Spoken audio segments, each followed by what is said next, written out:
Assalamualaikum warahmatullahi wabarakatuh. Nama saya Angga Ar-Rasyid. Saya adalah mahasiswa Leprindo, kelas RPL 1F online, NIM saya 25067.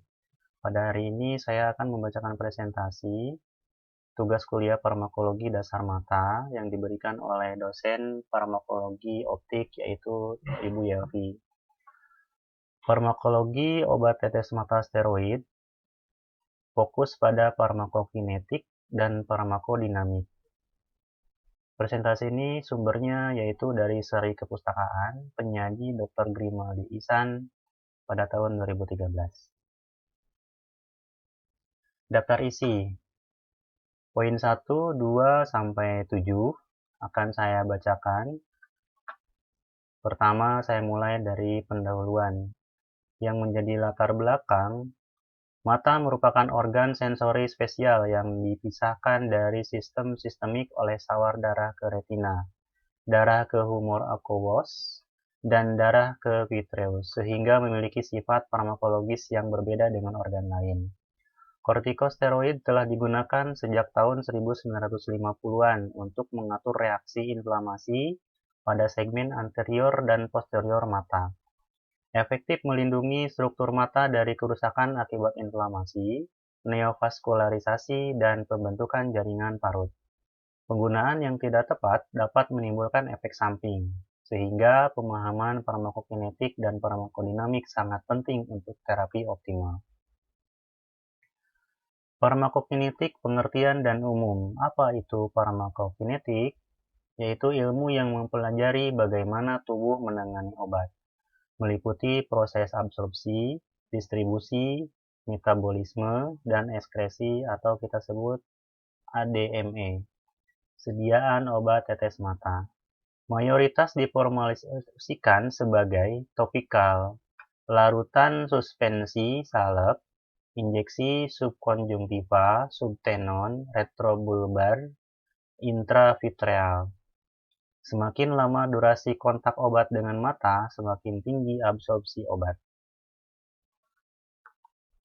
Mekanisme absorpsi. Faktor yang mempengaruhi absorpsi yang pertama adalah durasi obat di kuldesak dan air mata. Kedua, eliminasi oleh sistem drainasi ductus nasolacrimal dapat menyebabkan efek sistemik. Ikatan obat dengan protein pada air mata, kemampuan difusi melalui konjungtiva dan kornea. Rute absorpsi utama, kornea, proses melalui 3 lapisan dengan solubilitas berbeda, konjungtiva dan sklera, rute penting untuk obat dengan permeabilitas kornea rendah. Mekanisme distribusi. Cara distribusi obat. Obat topikal yang diabsorpsi oleh kornea terakumulasi di humor aqueous, kemudian didistribusikan ke seluruh mata lain atau keluar ke sistemik. Obat yang diabsorpsi oleh konjungtiva atau sklera masuk ke bilik mata depan dan didistribusikan ke traktus uvea dan vitreus.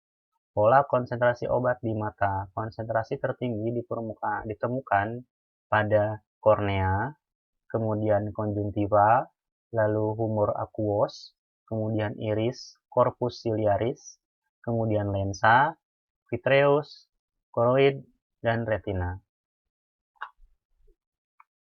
Mekanisme metabolisme. Tempat dan mekanisme metabolisme. Obat tetes mata tidak melalui metabolisme di hati.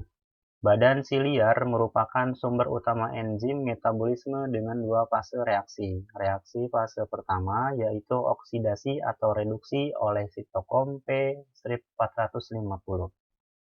Fase kedua yaitu konjugasi dengan enzim detoksifikasi. Mekanisme ekskresi. Rute utama ekskresi. Drainase humor aqueous melalui anyaman trabekula, kemudian kanalis clamp, kemudian vena episkleral, kemudian ke sirkulasi sistemik. Rute ekskresi lain melalui sawar retina, ke darah untuk obat di segmen posterior.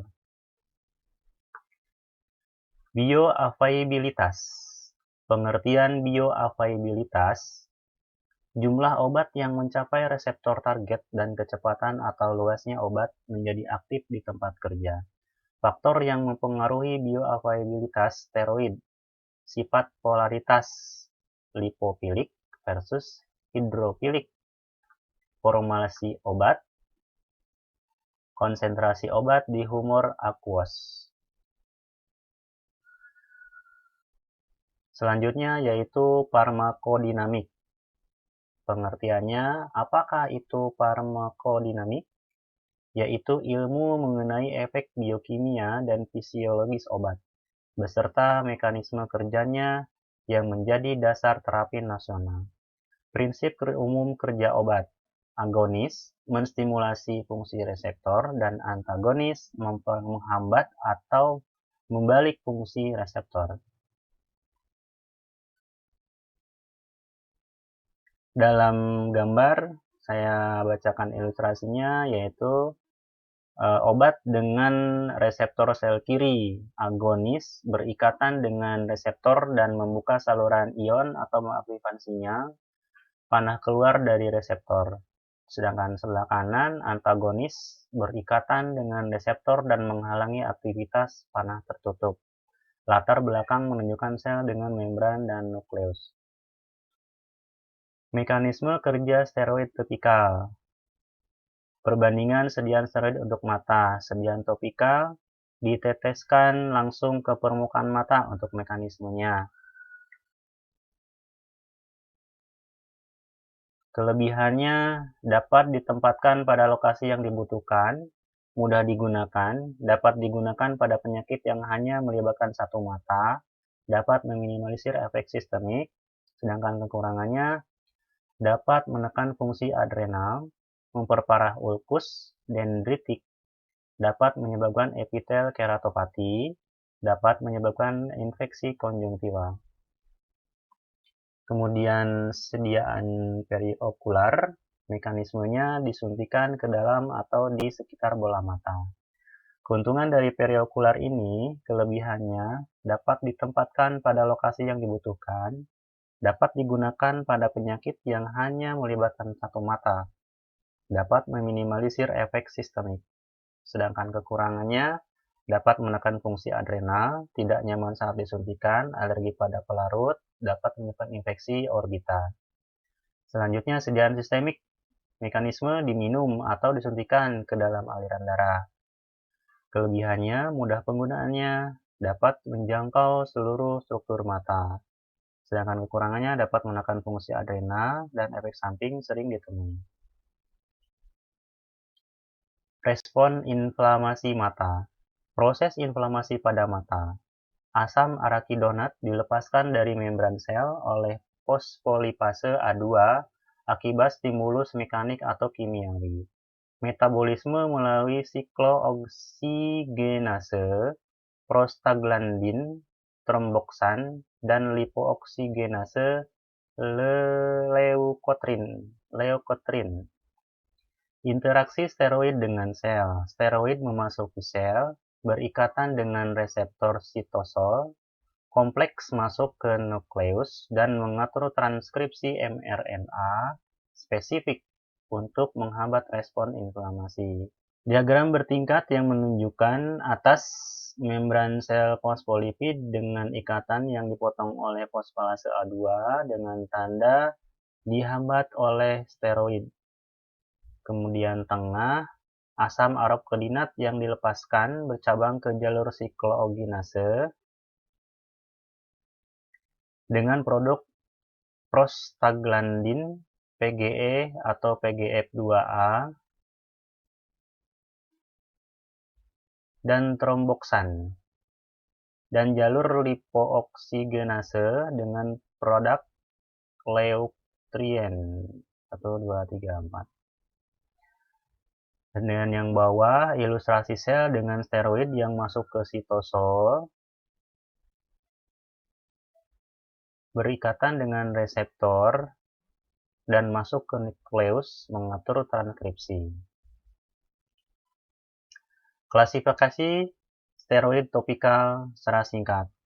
Nama steroidnya prednisolon, derivatnya asetat, formulasinya suspensi, konsentrasinya 0,125%, potensi antiinflamasinya tinggi yaitu 51.